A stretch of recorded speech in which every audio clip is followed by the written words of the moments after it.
I thank God for this opportunity once more to discuss or bring up this discussion before us today. As you can see, what I will be looking at or sharing with us today is 12 reasons why most Assemblies of God Church pastors hardly tell their members how God worked with and used our fathers. 12 reasons. There are more reasons, but I will, restrict it to 12 as I feel enlightened to mention today. And whenever I talk about our fathers, I will use as the late Reverend Dr. Charles Osueke as a main key figure to represent all the fathers like, Warrior, Oyakilome, and the rest of them.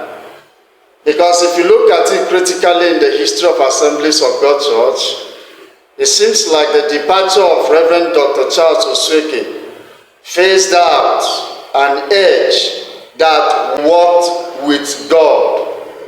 Today we are seeing a different category of people who want us to believe that is the trending thing. But I stand to disagree with that. Whatever God wants to do, good. Now, the reason why I'm making this video is because I am a stakeholder in Assemblies of God Church. And I have lived long enough to endure the kind of embarrassing drama and changes that are going on in the church. Now, someone might say, are you a pastor? I say, I am not. I am a teacher by profession.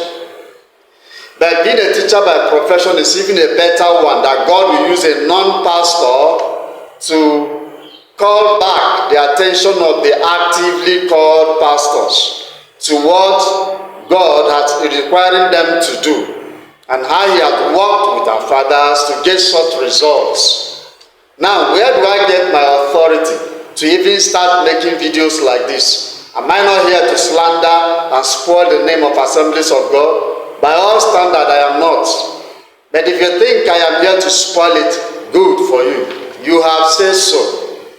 I have nothing to tell you, and I owe you no apology, because I have my ministry and work to do, and I will do it. And I know that at the end of this service, anybody whom the Spirit of Jesus is inside will know that I did not say anything to break or cause trouble in the church. So where am I getting my authority from? I will be reading from the book of Isaiah chapter 58 verse 1. Of course, the reading stops at verse 12, but I will stop at verse 1. It says, cry aloud, spare not, lift up thy voice like a trumpet, and shew my people their transgression, the house of Israel their sins. Please, if you have time, read down to verse 12. Everything is explained there. So you will see how and what I intend to do, please, by going through this. And I repeat, I said it is 12 reasons why most Assemblies of God Church pastors hardly tell their members, their followers, how our fathers walked with God and God used them, and how God used them for great impact and exploits. So as we go through this message, please listen attentively and let this thing go with us. Number one reason is the fear of accountability. How? If they start to tell us in Bible study, during preaching and everything, what these men, how God used these men to work, or when they were alive, and those who are late, members will be moved to ask them, why is the same thing not happening through you? They don't want to be questioned. They don't want to answer important questions. And for that reason, they deliberately or intentionally condition themselves to avoid it. Yet, they will map out time to quote pastors and preachers like Selma, They can quote Orokpo, they can quote Abioye, they can quote Oyedepo, they can quote, all the popular name, Suleiman, they can quote all of them. They can quote these pastors because these pastors, according to them, are preaching messages that will help cover their own shortcomings. So number one reason is that they don't want to be subjected to the question, why is it that the same thing you are telling us about our fathers is not happening through you for us to experience it? That is one of the reasons. Number two, they are clever theologians. Yes, we have proliferation of great number of clever theologians in the church age today. And these men came, some came in from other churches, while others grew up becoming clever theologians. What do clever theologians do? Clever theologians, when you confront them with truth in the Bible that exposes their weakness, their inability to achieve certain things, what they will do to escape your attack or your rebuke or your correction or your inquisition, the question you are asking to find out something, why you are not performing well, they will slip into such things as everybody has his own calling. Everybody has his own gift. Everybody has the way God is using him. And I say to these clever theologians, what are you getting or gaining by covering up? Because if you check around, most of our churches, I don't say there are no more AG people where you go and not have this feeling of the former assemblies of God of 80s, 90s, and 70s back. For instance, there is this minister I know, and I believe within me, if I am wrong, correct me. This minister I know, that whenever I see his video and I see him sing or minister, you will have a correct impression of an AG minister in him. Perhaps you will know about this brother, but he's a pastor. He prefers to answer the name brother. That is how our pastors used to see ourselves before. Brother Osueke, brother Franklin, brother this, brother that. But today it is Reverend Doctor Professor. It's a different thing. Maybe it's part of the same change going on in the church.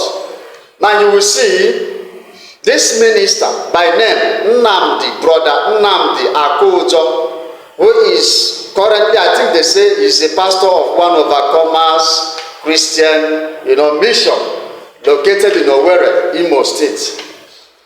If you listen to this man, type this name online and see his page, either in TikTok or Facebook, or you get him on even YouTube, you will see him there. I will just show you one of his ministration, and you will hear what he said. And after that, I will show you comments people made under his post. Just watch this.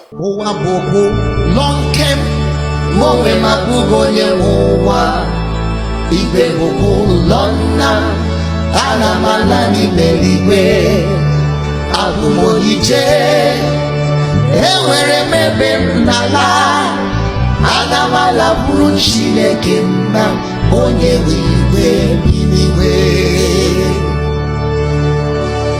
Ewo olileanya m adịghị ebe a, abụ m ọbịa n'ụwa. N'ezie, enwere mebe m n'ala,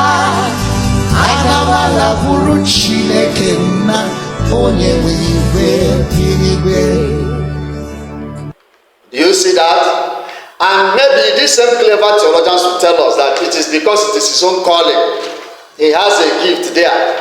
But how come it is his own calling, yet during the days of our father, is it that this calling of a thing is unique to the days of our father, because this thing was evident everywhere? You can see it in the comments. Somebody mentioned the Kuloga, somebody mentioned that place.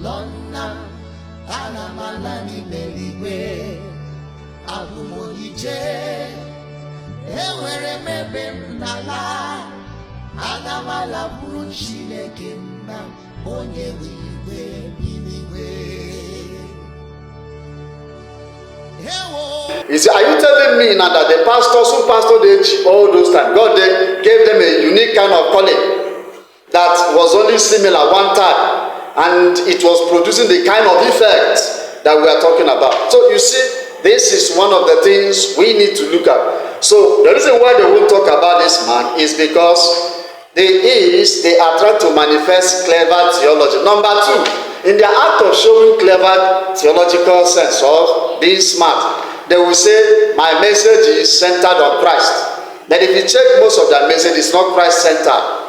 They will say, we are not here to preach men. But yet you are quoting the other preachers from United States. You quote the other one from Japan. You quote the popular names in Nigeria. You quote them, and yet you cannot mention this minister whom God used to turn age to become such a sensitive, spirit-filled congregation of the people. These people cannot play smart enough. And I want to say, the earlier we realize that we have backslidden, the better. I am going to stop the video here. Follow me to the part 2 of this conversation.